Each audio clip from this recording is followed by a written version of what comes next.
This is a chess game. Sometimes you don't know what kind of people you are dealing with, but these are high IQ level people. Meenu जी, मैं अब आपके पास आती हूँ कि Donald Trump की अगर आप देखें ओवरऑल जब से ईरान का युद्ध शुरू हुआ है, मिलिट्री जो कैपेसिटी थी अमेरिका की वो चैलेंज हुई, उनकी स्ट्रैटेजी वो गड़बड़ हुई, इकोनॉमिक स्ट्रेंथ अगर आप देखें इकोनॉमी के पॉइंट ऑफ व्यू से तो भी वहां पर मात खाते हुए नजर आ रहे हैं। और अब आज उन्होंने इस बात को कैमरे पर मान ही लिया कि भाई हम बहुत हाई आईक्यू लेवल के लोगों से डील कर रहे हैं और एक चेस गेम है, और इस चेस गेम में क्या आज डोनाल्ड ट्रंप ने अपनी हार मान ली है? जी मीनू जी। हाँ देखिए नीलू, जो ट्रंप ने हार मानी है, मुझे लगता है थोड़ा आज पहली बार ईमानदारी से बोले होंगे या सच बोला आज ट्रंप ने। तो उन्होंने कहा कि हाई आईक्यू लेवल, मतलब हम दर्शकों की सुविधा के लिए अगर हम बताना चाहें, आईक्यू लेवल का मतलब इंटेलेक्चुअल क्वोशिएंट, मतलब बौद्धिकता का क्या स्तर है, उनकी बुद्धि मतलब बुद्धि का जो शार्पनेस है, पैनापन है, वो किस स्तर का है। तो इसको हम अपने देसी अंदाज में कॉमन सेंस भी बोल सकते हैं, क्योंकि उन्होंने बहुत सारी चीजें जो डिस्प्ले हुई हैं ईरान की, वो उनके बताती हैं कि कॉमन सेंस, तुरंत बुद्धि जिसको बोलते हैं। तो वो चीजें वहां पे उन्होंने डिस्प्ले की हैं, उससे जो अमेरिका जैसी जो मैकेनाइज्ड सभ्यता है, जो कि बिल्कुल सीधे सीधे मतलब एक निर्धारित ट्रैक है, उसके ऊपर चल के तो वो बहुत कुछ कर सकते हैं, बट अपनी तरफ से जो होता है ना कि कुछ उसमें जुगाड़ जैसी थी, जुगाड़ टेक्निक, जो कि एशिया का एक बिल्कुल एक सिग्नेचर है, मतलब सिग्नेचर मार्क है एशिया में लोग, कि पता नहीं किन किन चीजों से क्या बना देते हैं। तो वो चीज जो यहाँ दिखाई ईरान से, वो शायद ट्रंप ने उससे चकित हुए हैं, क्योंकि अमेरिकन जो बताते हैं जैसा कि वो अपने एक बलून में रहते हैं, ककून में रहते हैं, मतलब उनको लगता है कि बस इंडिया जो दुनिया है वो बस यूनाइटेड स्टेट्स ऑफ अमेरिका ही है, उसके आगे कुछ नहीं है। हालांकि ट्रंप दुनिया में गए हैं, लेकिन वो इस नजरिए से शायद कभी नहीं गए होंगे कि वहां भी कुछ नया और दुनिया के देशों के पास भी कुछ सीखने का और सिखाने के लिए है। उनको लगता है कि बस हम ही है, मतलब एक्चुअली तो वो खुद को विश्वगुरु समझते थे अभी तक। इसके बारे में एक कहानी एक है जो बड़ी पॉपुलर है, हालांकि उसके वो बाद में जो मैं कहानी सुनाने जा रही हूँ उसमें बाद में चेंजेस आए, लेकिन कहानी इस तरीके से है कि जब स्पेस में जाने लगा इंसान, तो अमेरिकन भी स्पेस में गए और रशियंस भी गए। सबसे पहले तो रशियंस गए थे, अमेरिकन भी गए। वहां पे लिखने के लिए क्या हुआ, बात हुई कि भाई बॉल पेन दिया गया कि इंक तो जो इंक पेन, फाउंटेन पेन होता था, कि वो तो ना तो स्याही ले जा सकते हैं, ले जाएंगे तो छलक जाएगी, तो बॉल पॉइंट पेन को दिया गया उनको कि आप ले जाइए, इससे कुछ प्रॉब्लम नहीं आएगी। एक्सपेरिमेंट हुआ, स्पेस पे पहुंची तो उसकी जो बॉल पॉइंट पेन की जो इंक थी वो लीक हो गई। अब लीक इंक जो है वहां पे तो कुछ भी, मतलब कुछ भी अगर एटमॉस्फेयर में गया तो वो कहीं भी जाके उड़ के किसी भी मशीन में, किसी भी पुर्जे में जाके फंस सकता था। Then they came back. अब बात यही प्रॉब्लम रशियंस के साथ भी आई। तो अमेरिकन ने क्या किया, उन्होंने $1 मिलियन का एक प्रोजेक्ट लिया कि भाई कमीशन किया कि भाई बॉल पेन को कैसे सब्स्टिट्यूट किया जा सकता है, किस चीज से करें। उन्होंने तो $1 मिलियन खर्चे। रशियंस ने क्या किया, उन्होंने अपने स्पेसक्राफ्ट में अपने स्पेस जो एस्ट्रोनॉट्स थे, कॉस्मोनॉट्स थे, उनको उन्होंने पेंसिल देके भेज दिया। एक पेंसिल जो आई थिंक उस टाइम तो ₹1 में भी नहीं आती होगी।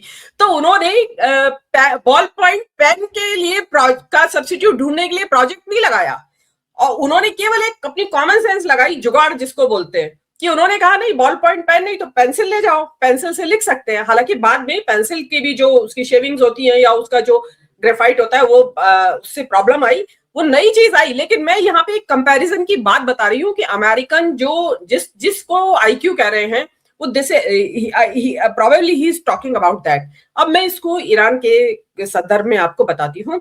देखिए, नंबर एक तो सबसे पहले हमें ये जानना पड़ेगा कि ईरान जो है बहुत पुरानी सभ्यता है।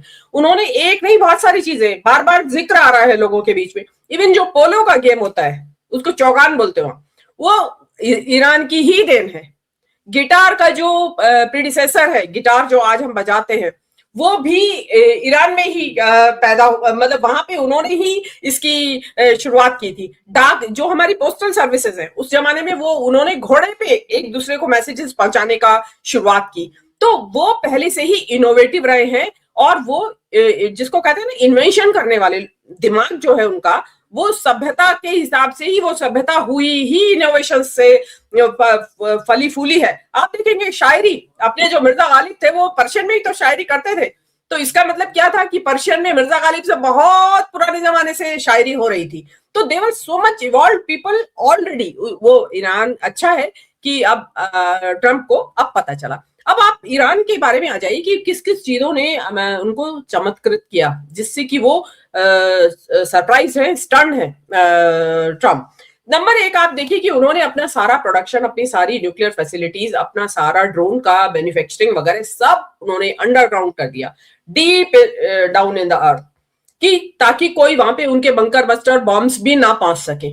ये एक बड़ा बहुत भारी इनोवेशन था जिन्होंने उन्होंने हिस्ट्री से सीखा, वियतनाम वॉर से सीखा कि आप ऊपर रखेंगे तो आपका सामान दुश्मन की निगाह में आएगा, बॉम्बिंग होगी और आप डिस्ट्रॉय हो जाएंगे। तो उनका जितना भी असलहा था वो डिस्ट्रॉय ही नहीं हो पाया, सारा उनका नीचे है। और अभी भी न्यूक्लियर के बारे में भी बोलना है कि सारा अभी भी अंडरग्राउंड है, इंटैक्ट है जहां तक वो पहुंच गए हैं। उसके बाद आप देखेंगे कि उन्होंने ड्रोन्स के ऊपर काम किया, मतलब बता रहे हैं कि जैसा जो मैं उसकी कॉस्ट बता रही हूँ, $30,000 में बताते हैं कि एक ड्रोन तैयार हो जाता है। उसकी काट लाने के लिए अमेरिका ने क्या किया, जो इंटरसेप्टर्स थे, पैट्रियट थे, उनको डिप्लॉय किया, वो $1 मिलियन का। मतलब आप देखिए कि $10 लाख का एक पैट्रियट मिसाइल $30,000 के ड्रोन को काट रहा है। मतलब आपने ये नहीं सोचा कि 30,000 का 32,000 से काट दीजिए कोई चीज, 50 से काट दीजिए, उनके पास उसका काट है ही नहीं। उनकी काट जो है वो लाखों डॉलर का एक इंटरसेप्टर है। वो उनको वहां पे समझ में आया कि इन्होंने ड्रोन की तकनीक का इस्तेमाल किया और हमारे जो इंटरसेप्टर्स हैं वो ड्रोन से लड़ने में ही फना हो गए, उसी में खत्म हो गए। उसके बाद आपने देखा कि हॉर्मुज़ स्ट्रेट को उन्होंने ब्लॉक कर दिया। मतलब कुछ भी जो हम बार बार बात करेंगे, कुछ भी नहीं लगा, खाली उसमें माइंस बिछा दी और अपनी विजिलेंस रखा और वहां बंद हो गया। और अभी पूरी दुनिया में हाहाकार मचा हुआ है। इनफैक्ट तो अमेरिका को सोचना पड़ा रुक के, जब हॉर्मुज़ स्ट्रेट बंद हो गया और सारी दुनिया में एक बात क्राइसिस आ गया, क्योंकि गल्फ से बहुत ज्यादा वहां से ऑयल जाता है। और एक और मजेदार चीज थी जो मैं उसमें देख रही थी ट्विटर पे, इन्होंने ईरानियंस ने जो बलून्स जो होते हैं ना, जो बलून टाइप टॉयज होते हैं, तो इतने बड़े बड़े real life king size toys, helicopters के, जहाज के, अदर मिसाइल्स के, टैंक्स के, वो उन्होंने अपने जो स्ट्रिप्स थी उनके ऊपर लगा दिए। तो ऊपर से देखने में जो थे वो जो उनकी जो सैटेलाइट्स है उनको ये दिखाई दिया कि यहाँ तो बहुत बड़ा जखीरा खड़ा हुआ है हेलीकॉप्टर्स का या इनके प्लेन्स का या एयरक्राफ्ट्स का या जेट्स का, जो भी कुछ था। उन्होंने उसके ऊपर बमबारी की और ये न्यूज में भी आया था कि मतलब उन्होंने ये सोचा कि ये खड़े हैं, जबकि वो वहां पे एक तस्वीर बनी हुई थी एयर स्ट्रिप के ऊपर। तो इसको जो कहते हैं कि उन्होंने अपने जो एक कॉमन सेंस का जुगाड़ बुद्धि, जो इंडिया, जो कि मुझे लगता है कि जो ये जुगाड़ बुद्धि है ये पूरे एशियन कॉन्टिनेंट का एक गुण है, एक क्वालिटी है। तो वो चीज जो उनको देखी तो उससे उनको लग रहा है। देखिए अब जो ईरान ने जो ये युद्ध किया है, इस युद्ध से अब भविष्य में, अब मैं ये कहना चाहूंगी कि इस युद्ध का एक तो ये परिणाम होगा, मुझे तो ऐसा लगता है कि अब आइंदा कोई भी लड़ाई करने से 100 बार पहले सोचेगा कोई भी देश, क्योंकि युद्ध का तरीका बदल गया है। अब आपको अपने सैनिक नीचे उतारने की जरूरत नहीं है। अब इतने प्रिसीजन के साथ मार होती है कि आप होटल के कौन से कमरे में बैठा है आपका दुश्मन, आप वहां जाके खिड़की से मतलब फेंक के मिसाइल मार सकते हैं दूर से, इतने प्रिसीजन के साथ। तो और दूसरी बात, इस युद्ध में देश के हेड्स ऑफ, लड़ाई करने वाले देशों के हेड्स ऑफ स्टेट सेफ नहीं है। ऐसा कभी नहीं हुआ पुराने जमाने में भी। अब क्या है कि ढूंढ ढूंढ के मारा जा रहा है हेड्स ऑफ स्टेट को, और डर के मारे हेड्स ऑफ स्टेट भागे। आज भी डोनाल्ड ट्रंप का वो बाइट है और हर जगह CNN और BBC सब पे चल रहा है, जहां पे वो कह रहे हैं कि नाउ नेक्स्ट इज क्यूबा। अब वो क्यूबा में अपना जो साम्राज्यवाद है वो अब वहां पर फैलाने की कोशिश कर रहे हैं। जी मीनू जी, आप अपनी बात खत्म करिएगा। ये जो मेरा कहना है कि अब लड़ाई जो है, मुझे ऐसा लगता है कि अब युद्ध करना जो है ना वो बहुत दूर की बात हो जाएगी, क्योंकि बगैर कुछ अपनी जगह से हिले बगैर, कि कोई भी कंट्री की सेना अपनी जगह से हिले बगैर अपने वॉर रूम से कुछ भी शूट कर सकती, दूसरे का कुछ भी मनचाहा नुकसान एक दूसरे को पहुंचा सकते हैं। ऐसा नहीं है कि ईरान को नुकसान नहीं हुआ है, बहुत नुकसान हुआ है, बहुत नुकसान हुआ है, लेकिन उन्होंने कमजोर देश होने के बावजूद, छोटा साधन विहीन देश होने के बावजूद ईरान ने कड़ी टक्कर दी है, जिससे कि जो दुनिया है वो बिल्कुल स्टन्ड कि हुआ क्या है, अमेज्ड कि ये कैसे किया उन्होंने। और इसी को जो जिसको वो आईक्यू कह रहे हैं, वो मेरे हिसाब से एक तुरंत बुद्धि, जुगाड़ बुद्धि, जो और इंडिया में तो होता है। आप देखेंगे कि इंडिया में आप वेस्टर्न यूपी में जाइए, वहां पे आपको जो टुल्लू पंप का तो मोटर और इधर उधर से जुगाड़ भिड़ा के वो एक ऑटो रिक्शा बना लेते हैं।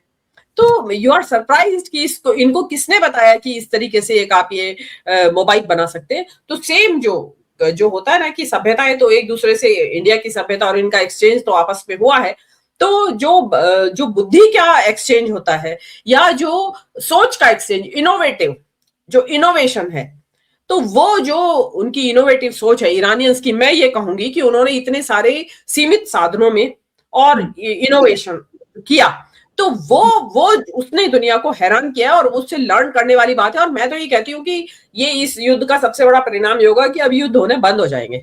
डर लगेगा, 100 बार सोचेंगे, क्योंकि नुकसान बहुत है और कहीं पे भी हो सकता है। तो इस युद्ध का एक जो आउटकम है वो एक, मुझे ऐसा लगता है, बड़ा प्लेजेंट रहेगा इस दुनिया के लिए।